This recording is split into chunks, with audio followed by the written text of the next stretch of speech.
Hello, Aquarius, and welcome to December 2020. And you know things are getting real when we are getting into Jupiter and Saturn joining your sign this month. Personally, for me, this is really exciting. And I think for the collective, this is great energy. But I'm sure many of you are wondering, how do I work with this? How do I fathom this? Do I need to be scared that Saturn's going to be hanging out with me? Does that mean that there's going to be like really intense things happening? And I want to take some time to address that because there are other things happening this month. We have eclipse season, so we have a new moon in Sagittarius, which will be the second of two eclipses in your 11th house of your community and your friendships and the people you have around you. A really great time to reset and think about what you want community to look like for you. We also have Venus moving into your 11th house, really great for friendships and community. We have Chiron going direct in Aries in your 3rd house of how you communicate. So there's probably been some big themes around healing for you over the last 6 months. We also have this big conjunction with Saturn and Jupiter joining forces and meeting up and opening up a time in your sign. They each filter into your sign around the 18th and 19th. They join forces on the solstice, the day the sun moves into Capricorn. And this heralds the beginning of a 3-year cycle with Saturn, 2.5, 3-year cycle with Saturn in your sign, and a 13-month cycle with Jupiter in your sign. So all of 2021, you're going to be working with Jupiter and Saturn. And I personally love this for you all. Saturn was one of your original rulers, right? Uranus was discovered quite a bit later. So Saturn, while it rules Capricorn, also was connected with Aquarius. And Saturn works very differently than it does in Capricorn when it's in Aquarius. In Capricorn, it's much more about the foundation. It's much more about the status quo. It's much more about like conserving. In Aquarius, this is about how we take concepts like discipline and focus and commitment and sustaining energy over long term, and we make something beautiful. How do we revolutionize via the skill sets of grounding and determination and focus? And the thing for me with this is that this is about you coming home to yourself. Saturn is always going to ask you if you're working intimately with him. And to be real, Saturn affects all of us all the time. So we're never really like done with Saturn, and we stigmatize it way too much. But what Saturn wants us to do is to be authentic to ourselves and to choose things that are actually good for us. Not just the things we demand and think are good for us, not just the things that are like we want to want them, but the things that actually will speak to our truest self. So when we're working with Saturn and we are finding that we're having a really hard time, and many of us have had times where it's been like, I know I had about a 5-year period where Saturn was doing its return, and then it went straight into my 1st house, and it was definitely a truth-telling time. And the thing was that in order to get the gifts of Saturn's never going to be like, oh yeah, just date that person that's just kind of treating you like crap, or yeah, just keep doing that same routine or that same job even though you hate it. Saturn's going to ask you deep questions, right? And honestly, Aquarius, I don't really see that being an issue for you. You always ask deep questions and you're always looking for authenticity, right? So Saturn does flow well with Aquarian energy. So this doesn't have to be a time of gridlock or torture or punishment or anything like that. And the other thing here is that Jupiter is with you all year. And Jupiter is just good news all around. Jupiter is a great time because Jupiter is going to expand everything. Now, this is one thing I will say. Jupiter and Saturn, these two guys, they're kind of like two very opposite ends of the spectrum. One's about restriction, one's about expansion, right? And one trick you're going to be having this year, let's start shuffling. 8 of Cups, December just has this feel to it. We are shifting gears, we are moving forward, we are changing flavor, and we are having eclipses, and it is just a time to sit down and take a minute and take a breath. But one thing, and we will keep talking about this in 2021, have no doubt that we will continue this conversation. Seven of Pentacles, a lot of reflection going on for Aquarians. You're going to want to just notice that it's going to be a pendulum swing for you, and it's going to be about calibrating and tempering between the expansion and that bigness and that boldness and wanting to just do everything, and that those times where you're asked to simplify. And there's going to be a conversation going on between those two all year. And actually, I think this is very sustainable. If you're too into Jupiterian energy, if you're too into that expansive energy, you can burn yourself out to such an extent that you don't want to do anything anymore. And if you're too into the Saturn energy, you can kind of get stuck and not move fast enough. So it's nice to actually have these. I think the trick is to know that sometimes you're going to be feeling a pull of one more over the other at different times, and you're going to have to just find ways to flow between the two. And that's going to be, Four of Wands, one of the tricks of this month. Okay, but the main message that came through for Aquarians for me is that, yes, this coming long cycle with Saturn, the next 3 years, is going to be a lot about honest, committed, devoted, truth-telling energy and just the best for you. You know, Saturn only wants the best when he's working with you. Two of Swords. Okay. But the message that came through for me, because these things are just beginning in December, right? This is just initiation time. We're just doing these eclipses, so we're kind of shedding a skin, reassessing, coming to closure with 2020 in many ways. We're just having these planets move into Aquarius. We're just having the solstice. These are all initiating energies, right? These are all, let's just like crack open the volume. Doesn't mean you need to get everything done in December. In fact, the message that came from me is slow down. Don't rush around thinking I've got to get 2021 ready to go. Don't put that pressure on yourself whatsoever. There is no need to do that. None. The main thing is to kind of start your journey, gently step into these waters by listening to things. Notice what is floating up to the surface for you in December. Notice the things that are speaking to you gently, nudging you, poking you, whispering in your ear. Give yourself enough quiet space, even if it's only 5 minutes in the day, to notice those nudges. What are those nudges? And in fact, when I look at your cards, I'm seeing that. This month is not about you overturning your whole life and having everything broken open suddenly and drastically and overwhelmingly. That is not what December is about for you.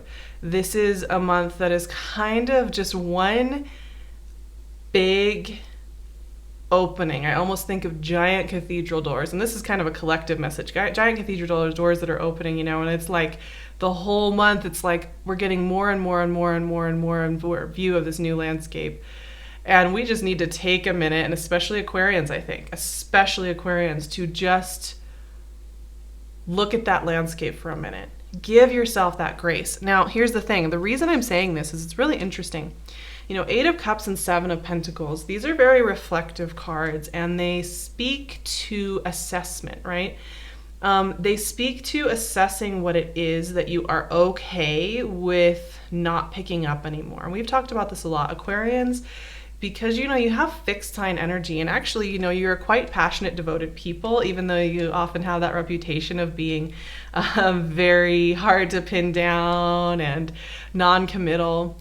The thing with Aquarians is that they have to really mean whatever they're committing to, right? And so it's like, but once you all have chosen things, or you've decided that you need to do something, you will stick it out for the long haul, which is beautiful. However, it's always good for fixed signs to take a really serious look at what they need to bring with them. And and what they need to keep picking up, right? And it's always quality over quantity. You know, we want to devote and commit to things in our lives, but we want to make sure that we are really picking those things that need to be devoted to, right? And so these are moments of just total assessment and listening, right? There are things you are being asked to leave behind during eclipse season and during this shift, right?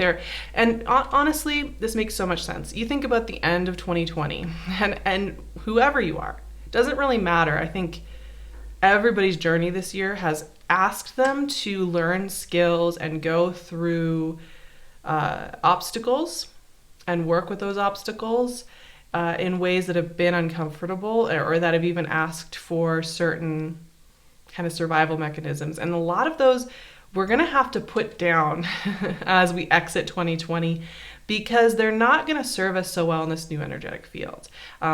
Just ways we've coped or ways we've viewed the world or ways that we've, moved through the world this year. Each of us is going to have to assess that separately, but there is something to leave behind here. And honestly, too, think about the last 3 years because Saturn's been in your neighboring side of Capricorn for 3 years. And there's been a big cycle that's closing out and there's something else opening up for you. So these are just here as meditative, reflective guides for you, right? They're not about rushing off. There is movement, there is change, especially in this Eight of Cups. And you will be noticing that you're kind of naturally evolving and moving toward new shores. You may naturally notice that maybe you don't feel like having that phone call with that friend every week like you were for a while, or doing a certain routine the same way, or maybe even a project or an identity or a thought process. You just kind of notice you're not very interested in it anymore. I think it's very organic. Now you do have this beautiful Four of Wands here. And of course, this is celebratory. Four in tarot is all about culmination, right? It's about something kind of rounding out and coming to completion. And of course, Four of Wands is such a joyful card. It's like a moment to just celebrate life, right? Celebrate where we've come from. So for some of you, maybe you are deepening relationships. Maybe you are deepening commitments because, like I said, one of the themes for you with Saturn and Jupiter moving into your sign is deeper devotion, deeper connection, deeper authenticity, deeper connection all around. And for some of you, you may be feeling the pull of this energy very fast. You may be noticing that where you want to devote is very clear, whether that's a love relationship or a creative project or just something you want to do for yourself. You may find this cauldron of devotion bubbling up out of you. And honestly, for me, this Four of Wands really represents that nudge that I was talking about, those nudges, those warm spots that you feel moving through you, asking you to move forward. So there's something to celebrate here in the midst of all of this. And there's something opening up. There is something cracking open for you in December that you're going to be noticing that bright light coming in through the darkness, through the tunnel and like getting brighter and brighter and brighter and brighter. I love this Two of Swords, honestly, because Two of Swords is when we have to kind of sit still, right? So what I'm seeing here is you have a lot of reflection. You have this huge warm light that's also opening up inside of you. Like the more you're willing to listen to your knowing, the more that bright light's going to come. Also, though, remember this. December is not the month you need to do everything. December is not the month you need to understand your entire Saturn transit coming up, the entirety of 2021, or even the next few months. You're not being asked to be so prescient and so on top of it that you're writing up all your goals and you're making sure everything happens in a specific order, on time, in this way, in that way. No. None of that needs to happen in December. In fact, you are allowed to sit back into the mystery of what it is that Saturn is going to bring you. And that state is actually a much less resistant state. And if there are certain things that are coming up for you where you're not sure, do I need to leave it behind? Do I need to go deeper into it? Am I right for wanting to leave, or am I right for wanting to stay? Or, anything where you're having difficulty telling if it's a cup you want to walk away from, if it's a harvest you want to walk away from. Don't be in a rush to jump to conclusions in December. And that's actually just a great general note in December overall. Everybody is going to be working with eclipse energy, a huge huge surge in a very different type of energy than we've seen for a long time. And people are, you kind of have to wait for the dust to settle until you really know where you're standing. And that's why December is not always about rushing around trying to be everything. It is just a month to let the initiations take place, listen in, notice what's starting to shift for you, and be really observant of yourself. I know that Aquarians are good at self-analysis and spend a lot of time in their minds. I don't want you to get lost in the haunted house of thoughts. I want you to kind of stay in those immediate knowings, right? That's where the greatest information is going to come. I have some affirmations to take with you for December. So here they are. I am open to creating a beautiful new year. I welcome growth and commitment to things that feel right. I soften and relax into the new volume that is laid out before me. I know that I don't have to do it all at once. That's a big one. I feel like that's one I'm going to take with me, that I don't have to do it all at once for December, because, we have some cultural expectations around a new year. We have some memes going around about leave 2020 behind, it was the worst. And you can kind of start to get into this scarcity, worry energy at the end of the year, any year really, but especially this year. We don't need to do it all at once. We don't need to understand it all at once. We don't need to reveal it all at once. There is no need to get tense about the bigness of 2021. It will reveal itself, and we will keep talking about this in January. I'm also going to be doing some extra materials over my Patreon and some worksheets and some initiations for this shift into Aquarian energy, because, like I said, I'm personally so excited about this energy, but it does, well, you all know, you already work with Aquarian energy, but it is a different flavor, right? It's a really different flavor than what we've been working with these outer planets. And it's fair to say that we need a little bit of tempering to get into the mood of this energy. So we're going to be doing so much extra there to close out 2020 and open up 2021 with a lot of love and support. So if you're looking for that, I'll leave the link in the description box. You can also find me on my website or on my Instagram. I'll leave all of those links in the description box. I will also leave Etsy, the PinkLune Etsy shop on the description box as well. I'm losing my words. I really need a snack, you all. Let's be real. Blood sugar crashing at the moment. But anyway, you can find her Etsy shop below. She's always making something beautiful. I love you so much. I will see you in January 2021. And we are getting close to Aquarius season itself. So how exciting is that? Have a beautiful end of 2020, and I will see you very soon.